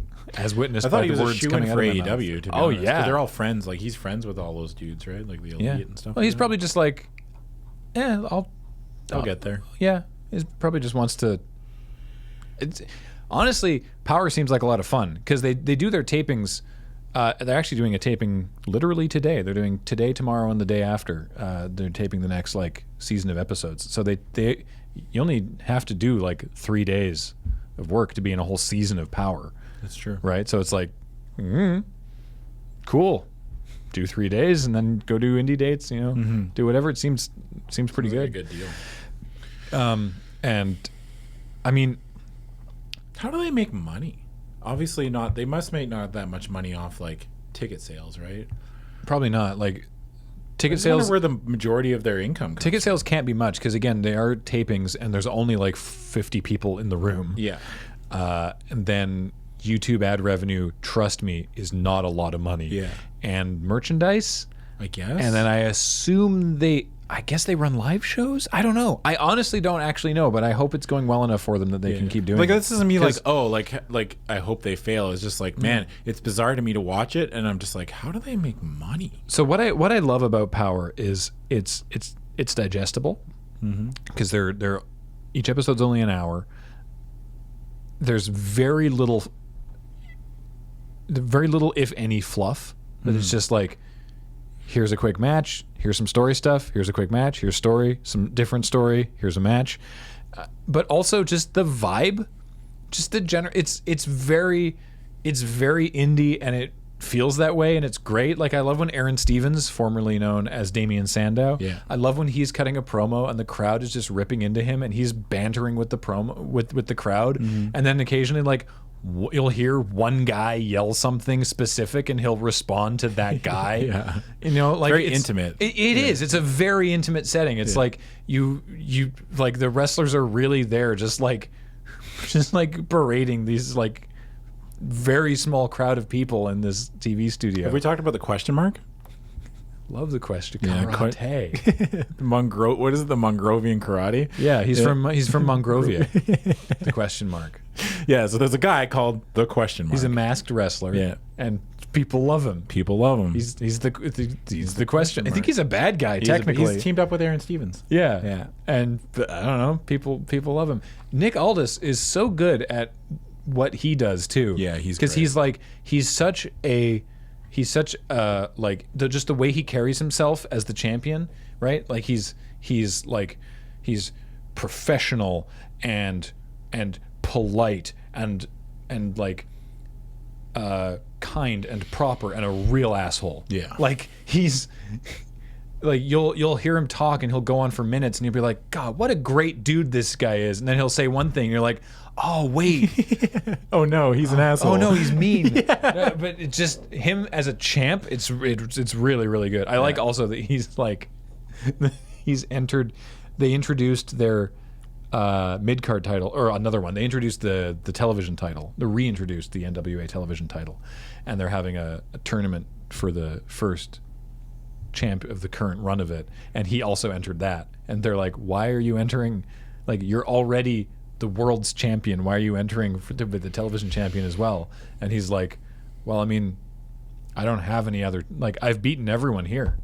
I don't have any challengers, so I may as well win both." Both titles. Yeah. And the thing is, they're in the room with him because they all came out. They introduced who's in that bracket, and they all came out and entered. And then they interviewed him, and he's like, "I've beaten all these people," and they're all like, "Hey, that's kind of true." Yeah. Well, they even had like when he came out, you could hear one of them being like, "Why are you here?"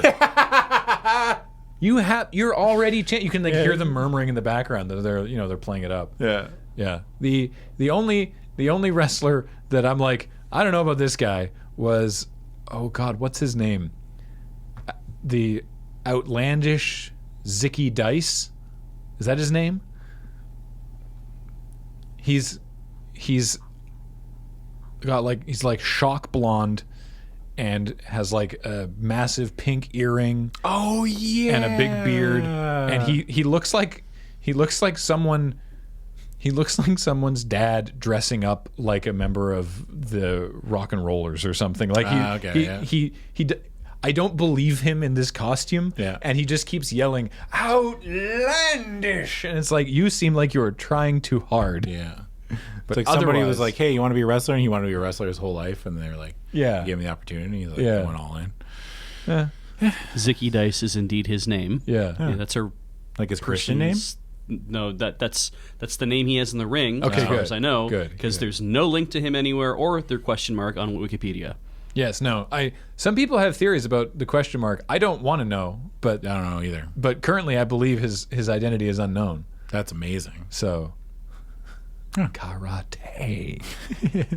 Anyway, so yeah, I'll catch up on Power. Yeah, check soon, out. It's just fun. It's just relaxing. You're just like, this is compared to like it's the opposite end of what you're looking at on Raw and SmackDown. It's just it's small and intimate and low budget and just kind of like chill. So yeah, NXT we haven't watched a lot. We know that Keith Lee won the North American title, and that's awesome. And that is also the first crack in the armor of Undisputed Era. Yes. Roderick Strong lost the title, so now Undisputed Era no longer holds control over every title in NXT. Also, Walter chopped Adam Cole into next year. Get ready for the fireworks! It has been a horrendous... On that same show, I just saw a clip of it. They were battling at the end of the show, and Walter and Adam Cole like flips over backwards. Yeah. Like I showed it to Kathleen, and she's like, "Who's the guy selling that like death?" That's like, Adam Cole, baby. That's exactly what I said. I was like, "Oh, that's Adam Cole, baby." She's like, "What?" I'm Wait, like, what? I'm like, "That's the catchphrase. Don't worry about it." Yeah, Keith Lee is great. Him winning the North American title means that my hopes of him winning the Rumble are looking less and less likely. Yeah, there's no chance. I know there's no chance. To be clear, I know. But he could be in the Rumble. Yeah. I could see Keith Lee being in the Rumble, especially now that he is the North American champ. Yeah. So Keith Lee is part of his song. AEW? Yeah. Yeah. AEW time. So, AEW, the last time we talked about it, I think we had covered the Diamond Ring thing. Yeah, that was weird. Yeah. MJF won that. That's been like that MJF Cody storyline has kind of evolved into MJF finally being like, fine, we can have our match. But is it to take the match, Cody has to take 10 lashes with a belt? So first of all, MJF has additional hired muscle now. Yeah. We had Wardlow last time. Did we? Yeah. We talked about Wardlow? Yeah, we talked about Wardlow. What a weird name. Yeah, that's a bizarre name. That's something that you fight in like the level 3 dungeon. That's like a dungeon, not a dungeon. Right? That's a double dragon. That's like a Bobo. It's like, oh, it's a Wardlow. I just imagine it as like some sort of beast, like defeat the Wardlow. It's like a Might and Magic. Yeah. Like it's a Wardlow, dude. So, yeah, they Cody was like, I want to fight you so I can kick the crap out of you in the ring. And MJF was like, all right. Here are my stipulations. Stipulation number 1, until we have the match, you cannot touch me. Yeah. Stipulation number 2, I get to give you 10 lashes on live TV. And number 3, it's in a steel cage. Yeah. And the next week, Cody was sort of addressing that, and he's like, "Do you want to give me lashes on TV? Why? You think that what are you gaining from that? You're gonna whip me on television, and you think that making my back bleed is gonna somehow mean that you're the better man?" Like, what? It was a really good promo. Yeah. But it sounds like they are building to having the first steel cage match in AEW. Yeah. Which will be cool. They did great. on the. So there's been a couple special episodes of Dynamite recently. There was in Florida, from where WCW Nitro often was. They did a episode called Bash at the Beach, which of course was the name of a WCW pay-per-view, wasn't it? Bash at the Beach. Bash at the Beach was and so they did the set. It was just an episode of Dynamite, but they like dressed the set to look all like sort of tropical and Florida beach fun, and all the commentators were wearing Hawaiian shirts. It was fun. And then the following episode was actually recorded at Chris Jericho's Wrestling Rager at Sea. Yeah. On a boat. Chris Jericho's Rock and Wrestling Rager at Sea. At Sea 2, the second one. Yeah. So they did it. Because basically, Chris Jericho did a cruise. It's like it's one of those themed cruises, but this is for wrestling fans, right? And it's like Chris Jericho is hosting this thing, and a bunch of other wrestlers come on the cruise, and so you pay some ridiculous amount of money, and everyone gets on a boat and gets drunk and watches wrestling for however long the cruise is, right? Like this is the themed cruise is not an unusual thing. Lots of things do that. He did one the year prior, and then they set up that they'd be doing one in 2020, and then AEW got their TV deal, and he's like, well, I'm going to be on this cruise for this week at least, as are a lot of the AEW roster also. And then they were like, okay, well, I'll tell you what we'll do. We'll just do the show on the boat. So Yeah. they did it. they did it live to tape. They didn't broadcast it live. They have said that next year they will simulcast it actually live from the boat. But they did it live to tape while the boat was still in dock. So they recorded it live and then gave 2 copies. I was reading about the logistics because I thought it was interesting. Gave a copy to each of 2 different planes to fly it to TNT headquarters in case something happened. Oh, that's good. Yeah, but on that episode, they did, of course, the thing with Cody being like, "Now, of course, you said I can't touch you, and I won't, but they can." And the Young Bucks super kick MJF and throw him in the pool. Ah, that's cool. Yeah. It was good. Yeah, sick. So yeah, that storyline's been great. DDP came back. Yeah, to wrestle. Gave some diamond cutters. Got to promote DDP yoga. Mm-hmm. MJF started talking about it. Started like just making fun of DDP and talking about he made an allusion to DDP's daughters. Yeah, and then on the following week, MJF was literally just wearing a shirt that said I banged Diamond's daughter or something, and JR was like, I don't know about that shirt. Like that's rude. That's uncalled for. I don't like this MJF youngster. Yeah. Dude, some of the episodes of Dynamite I watch have the commercial them talk, like the announcers talking during the commercial. Yeah, breaks. it's amazing. Yeah. It's so interesting. It's like, yeah, you hear JR be like, yeah, okay, so we're gonna do this and this and this, bing bang boom, get her out of there. And I'm like like, what just happened? Yeah. Well, I like the one where he accidentally swore and he was like you weren't meant to hear that, folks at home. Sorry. Yeah. You can send any complaints to my Twitter or whatever it was. Yeah, that was great. What else? So Jon Moxley is the #1 contender for the AEW title. There was a brilliant in-ring segment where Chris Jericho had the week before. He was like, Jon Moxley, we have a special offer for you, but we're going to bring it to you next week. And so the next week comes and they're like, we want you to join the Inner Circle. And you're like, I'm like a mentor to you, because they're alluding to their time in WWE and how Moxley has been on Jericho's podcast, kind of like they're friends, right? Yeah. And they've even Moxley said like he's my friend. Yeah. Right. But and then he's like, I want you to join the Inner Circle, and Moxley's like, sure. Well, they also they had a car. The 2019, 2020, the Dodge Charger. They kept calling it the most expensive car in America. Yeah, is that true? Beach, can you confirm this? Is it? The Dodge Charger? I don't know. It was a very special, very nice looking car. It was very, very fancy. I don't know car species that well, but I was like, that was it the nice. Dodge? Maybe it was a Ford. I will look this up. Look it up. Okay. Just Google most expensive car in America. Yes. Yeah, it's not going to be a Ford, let me tell you. Anyway, it's so they had that. 1979 Dodge Charger. They're like, it's in your name. Here's the keys. Come and join the Inner Circle. We even have this vanity license plate. Yeah, and you know that it's because Jericho's afraid of him. Yes. Right. He's like, well, I got to bring him on side so that I don't have to fight him. Yeah. Yeah. And then he eventually comes down and he's like, look, I've thought about it and I've decided that yes, I will. He's like, look, I want to take over the wrestling industry. That was my goal by coming here. Yeah. And to do that, I need to be part of the Inner Circle. Yeah, and takes off his jacket and he's wearing an Inner Circle t-shirt, and they have a big party in the ring. Jericho's spraying champagne everywhere, gives Moxley the keys to the car. They have a big party, and then eventually as it dissipates and the rest of the Inner Circle starts to head to the back. Yeah. Then he's like, "Oh yeah, Chris, I was lying."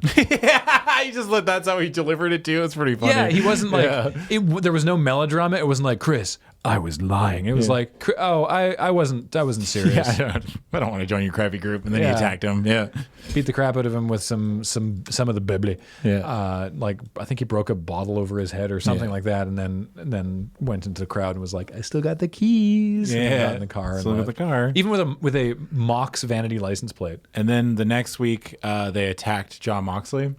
Shockingly. Chris Jericho stabbed him because he's got his coat with all the spikes on it, and he ripped off one of the spikes and jabbed him in the eye. Yeah, holy moly! Yeah, it was wild. And then they cut back to Jon Moxley being in the ambulance with like a bandage over one eye, and then he gets out and tries to attack the Inner Circle at the end of the show. And I was like, okay, yeah, they're just like, they're doing a really good job of building Moxley as like this like weird, unstoppable little juggernaut, you know? Like building off the match with Kenny Omega, like the unsanctioned no holds barred match, and then like using that as like the vehicle for like, who is the Moxley character? And it's like, well, he's this like weird little sonic boom with dirt on it, you know, like he's just like, he kind of just keeps going and he doesn't stop. And I already know that from watching AEW. It's like a different kind of like storytelling. We were hoping, I say we, people were hoping that he would come out on the Rock and Wrestling Rager at Sea episode with an eye patch, because it's like, oh yeah, this is you're on a boat and you're missing an eye, but he just had like a normal like hospital bandage Over it, yeah, which was kind of, I mean, he still had the, it was, I guess it's still an eye patch, but it was like the white skin tone of just like a normal tensor bandage, and I was like, oh, that could have been way cooler. Yeah. Oh well. What else? The tag team division has kind of settled into SCU beating almost everybody. It feels like they're just really establishing them. They do AEW puts a greater emphasis on their tag team division. Yes, they do. They get a lot of screen time. They've been building the Dark Order. Yeah. As like this weird kind of like faction, which I dig. They do a lot of like they've been doing a lot of vignettes with them, like recruiting people into their little cult or whatever. They all have masks. Yeah, and they keep on trying to offer different people, like, hey, join the Dark Order, and they're like, no, and then they beat them up, and then, hey, join the Dark Order, and no, beat them up and stuff. So that's kind of cool. They've done a way better job with the women's division. I feel like they're getting there. They're making an effort. I don't think it's there yet, but they're doing a lot better. Yeah. Yeah. This like Chris Statlander. Yeah. She's like this weird. Her thing is she's an alien. She's billed from the Andromeda Galaxy. Yeah, she's an alien. She's a legit alien from outer space. Yep. Yep. We're all just going to agree that's normal. That's fact. Yeah. The Nightmare Collective is the name they gave Brandy Rhodes' little group. Yeah. It's her and Awesome Kong, and then Mel and Luther. Luther is like this bald. Apparently he's like an old deathmatch legend. Yeah, he's upsetting. Yeah. To look at. Yeah. The way that he moves and looks very like Uncle Fester. Yes, he does look like Uncle Fester. Yeah. If that he's a white dude. He who's looks bald. like if Uncle Fester was a Japanese deathmatch wrestler. Yes, that is exactly what I thought. Yep. What's up, Beach? The 2020 Ford GT. It was a Ford. $500,000. Okay. That's a lot. The reason I didn't believe it was a Ford is because I didn't think they were still making the GT. Did they show it? Yes. Yeah, it's hot, eh? It's nice. Yeah. It's a nice ass car. 3.5 liter EcoBoost V6. Yep, that's a lot of words you just said that I don't understand why it's special, but it sounds special. What's an EcoBoost? It's their turbocharged. It's a turbocharged V6, and you can actually get EcoBoost engines in other Ford products. What makes it eco? Because it's turboed, they can get more power out of it for less fuel. Okay, because usually eco something means ecologically friendly. Yes, and it is, because then you can use less fuel. Except that this 3.5 liter EcoBoost V6 is tuned to 647 horsepower and gets 14 miles to the gallon, because it's a supercar. It's a hypercar, really. Oh my lord! It's a hot car. Jeremy Clarkson returned his because it was a piece of trash. But it wasn't a 2020; it was an earlier one. Wow. Anyway, I'm done talking about the cars. most expensive car in America. Yeah. There we go. There you go. What else?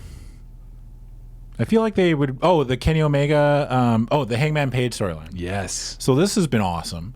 Hangman Page. They've been placing like these seeds of discontent within the elite, mainly with just Hangman Page. And they've done a brilliant job of like building up to it. The elite are the Young Bucks, Kenny Omega, and Hangman Adam Page. Yeah. They have a YouTube show that they do together. I don't watch it, but apparently they do storyline stuff there too, outside of the show.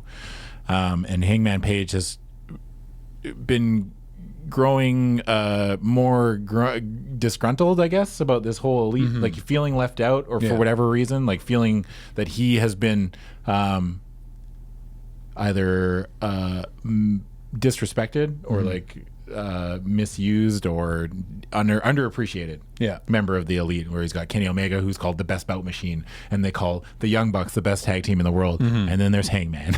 Yep. You know, so there was a moment months ago, I think a couple months ago or a month ago, Hangman and Kenny Omega had a tag team match, and Kenny had the match won, and Hangman tagged himself in, and then did his move and got the pin, and that was like the start of it. And now they're kind of turning Hangman into like an alcoholic, which I don't really like, but I'm willing to just give it a chance. You know what I mean?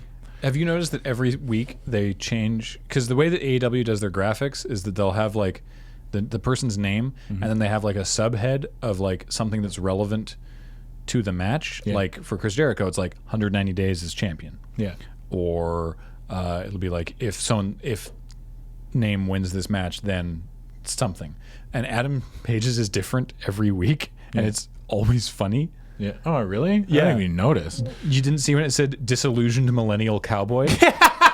No, I just wasn't paying attention. The one at the Vegas show where it was may have been drinking. Yeah, that's hilarious. Yeah, it was really funny. Disillusioned millennial cowboy. Yeah. No, it's great. And That's my Roy Orbison cover band. my favorite like little bit was at the one at the Rock and Wrestling Rager at Sea 2 episode, because they have a match. Kenny and Hangman have a match against Didn't they fight SCU? Yes, against SCU, and they win the tag titles. Oh, I didn't know that. Yeah, so they become the tag champs, and they're cutting a promo afterwards. They're talking to the sideline reporter, and Kenny says a bunch of stuff, and Hangman starts talking, and then the Young Bucks come in, and they're like, and sort of interrupt him, but they're like, "That's awesome, congrats, you guys! Hey, hooray!" And Hangman like looks like upset that he was interrupted, and then is like, sort of like, breathes for a sec, and then is just like, "All right, I'm gonna take off. Goodbye." Just like, I'm removing myself from this situation. Yeah. Later, and the Bucks are like, "Oh, what?" And Kenny is in the middle of this. Like, it's a very normal, human, awkward social interaction that Kenny's like, my friends have just made my friend uncomfortable, and I have to somehow bridge this social gap between my friends. Yeah. This is so awkward. And it was just this great little, it was just That's it great. was a very relatable moment, Yeah. right? It was just like, oh, Kenny. A very human moment. Yeah, that he's like, how do I tell the Bucks to like cool it, but how do I also tell Paige that it's like that they don't mean it like that, but so yeah, it was really good. Yeah, Adam Page is going to be a superstar. Yes. Like 100%. The crowd is getting more and more. He's supposed to be kind of heelish, I think. And the crowd just loves him. Yeah, cowboy shit, dude. Also, people that have gone from I've literally never heard of them before to a startling amount of superstar on AEW, Sammy Guevara and Darby Allin. Yeah. Darby Allin's been great. There was a kid on the cruise with Darby Allin face paint. Oh, really? It was really cute. That's cute. Yeah, it was great. Yeah. Darby Allin's awesome. Yeah, AEW has been great. It's just been good. It's just good. I don't know. I really don't have any criticisms of it. When I was watching it, I was like, man, this is just good. I mean, so like I have obviously it's not perfect, yeah, right? like I have criticisms, but they're all in the sort of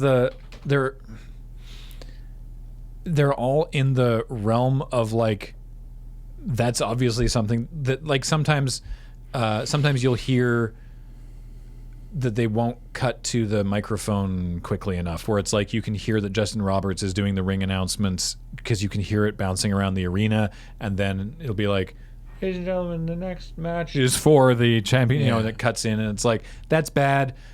And they know that that's bad, and obviously they're getting better at that. It's already better than it was, it's like little things like that. And it's like, yeah, that's a criticism I have. And it would be easy to say that I'm just ignoring that because I like AEW, and it's like, yeah, I'm not going to call them on their shit. No, it's they are smaller, and they did, however, get renewed. AEW has been doing well enough that already they're renewed through 2023. Nice. on TNT, which is great, including a second. It's because we need more wrestling. A second show.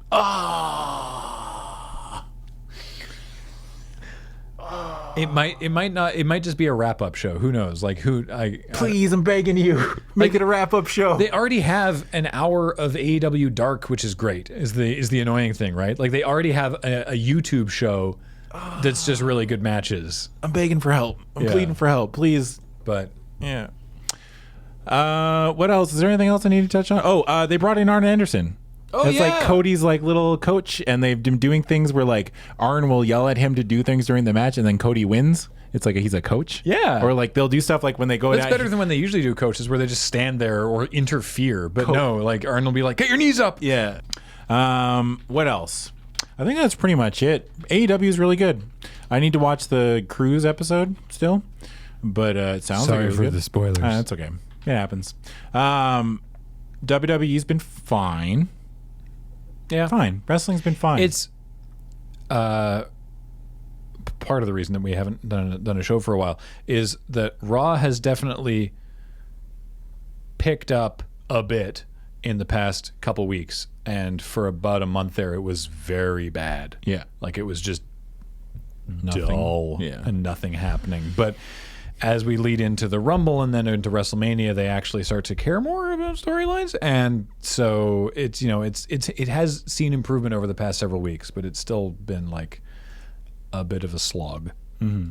Yeah, SmackDown's just been fine. I can't believe they can't get more people and storylines handled in 3 hours every week. I mean, that's been the constant complaint of wrestling forever. Yeah. Literally, even during the Attitude Era, God's perfect wrestling era, people are like, why can't they fit more? They've got 2 hours. It was about 2 hours back then. And it was like, you got 2 hours. Why can't you fill it with good storylines? Yeah. Yeah. Constant complaint of wrestling fans. It's wild to me, though. 3 hours of TV a week? I can't even write 5 minutes of TV. I do like how I don't know why I just remembered it now, but the thing with the Nightmare Collective with Brandy Rhodes, there was the bit where, because like that's a heel faction, Cody is still a face, and he did make a reference in one of his promos about like how much other stuff he has to deal with. He's like, I can't just focus on this match because I've got this company to run. I've got to meet with advertisers. I've got to meet with television executives. I have to figure out what's going on with my wife. Yeah, like, that was a pretty good touch. Yeah. He's just like, I don't know what's happening there. Which is weird because it's what do they like talk about at night? Yeah, that's what I was like, what are they? So, honey, I saw that you sent a henchwoman to cut off one of my employees' hair after you attacked them. Do we have to?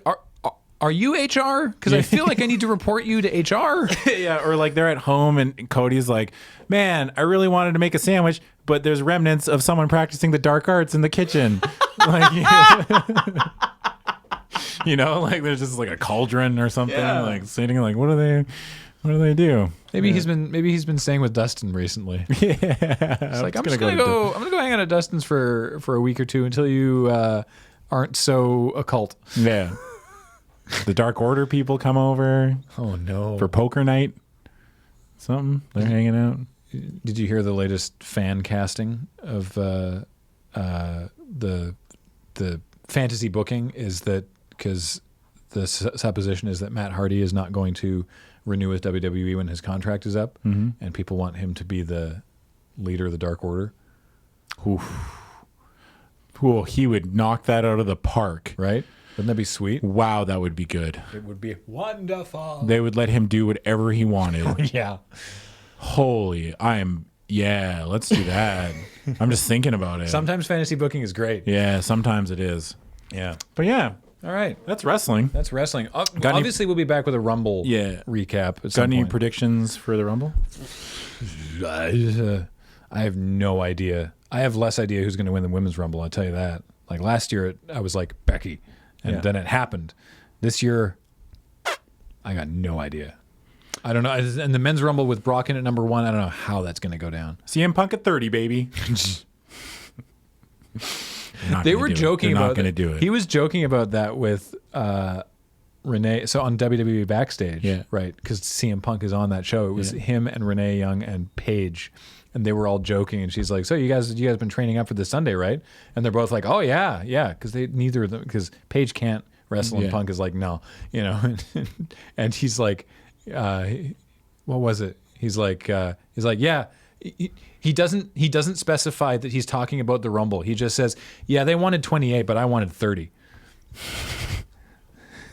Right, like they wanted him to enter 28, but he wanted to enter number 30. Yeah. He's like, "Yeah, so we haven't agreed yet." Like they're having such a laugh, joking about Punk and Paige in their respective Rumbles. You know that crowd is when number 29 comes out and then 30's ticking down, they're all going to start chanting CM Punk, CM Punk, and then they're all going to be disappointed. Yeah. Where's the Rumble taking place? Tell me it's not Chicago. No, it's not Chicago. That would be bad. It is happening in Houston, Texas, in Minute Maid Park. Yeah, that's the stadium that they're going to have that Falls Count Anywhere match where Roman's going to beat up in. It's a big area, so. Minute Maid Park. Calling it now. Roman or Corbin hits one of the others with a cup of orange juice. Just like a big one or just a little one? I don't know. Just like something from size? they'll get out to the concession, and because it's Minute Maid Park, right? They'll be like, do the thing where they like spray of orange juice everywhere. Or someone dressed like a giant orange juice will interfere in the match. And they'll pull the lid off, and it'll be revealed to be a returning Zack Ryder. Because he's orange, right? He tans. I like your fantasy booking better. Well, that's going to do it for Sidewalk Slam. We did it for this time. The wrestling will continue. The wrestling. I would consider continues. like as much as I don't know if I sounded negative, but I don't think I did. But I was like thoroughly sports entertained watching all this stuff. I was like, oh, this was good. Dynamite's been great. Yeah. I've been enjoying Power. I've been enjoying moments on Raw, but overall, it's not been great. Yeah. I think. But I did just from watching TLC and the matches that happened on TLC and the video packages they were playing. I was like, I think SmackDown's better than Raw. But I am not watching SmackDown, so it's hard to say. Yeah, so, it's anyway. definitely not as like it doesn't have the moments of like, whoa, that's weird. You know, it's just kind of like very consistent, normal, what I would consider normal wrestling storytelling. Right. It doesn't have Eric Rowan with a weird thing in a cage. No one has an Eldritch Beast in a cage. Yeah, it doesn't have like a weird Jerry Springer wedding angle. It doesn't have Seth Rollins claiming to be Jesus.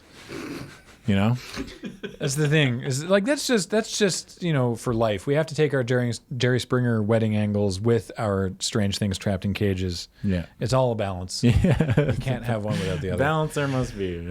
Yeah. So anyway, thanks everybody for listening to Sidewalk Slam. If you want to talk about wrestling with us, you can do that on Twitter. I'm at Graham_LRR. Mm-hmm. And I am at Wake Up Super. And Beej is on Mastodon at beej.octodon.social. Or not exactly. Very close. Beej at octodon.social? Yes. Yeah. At Beej at Octagon. Or Twitter at TuxBeej. Octodon. Yeah. Or you can just get at TuxBeej on Twitter. I do see if people say my name like once a week. Dr. Crunctopus. Yeah. Dr. Girlfriend. And as always, this show and everything we do is brought to you by you and your kind support of our Patreon at patreon.com/LoadingReadyRun. That's going to do it. Yeah, that's it. I have nothing further to contribute to the discourse at the moment. No, that's it. I'm all tapped out. Great. All right. Hey, thanks for listening. Bye. Bye.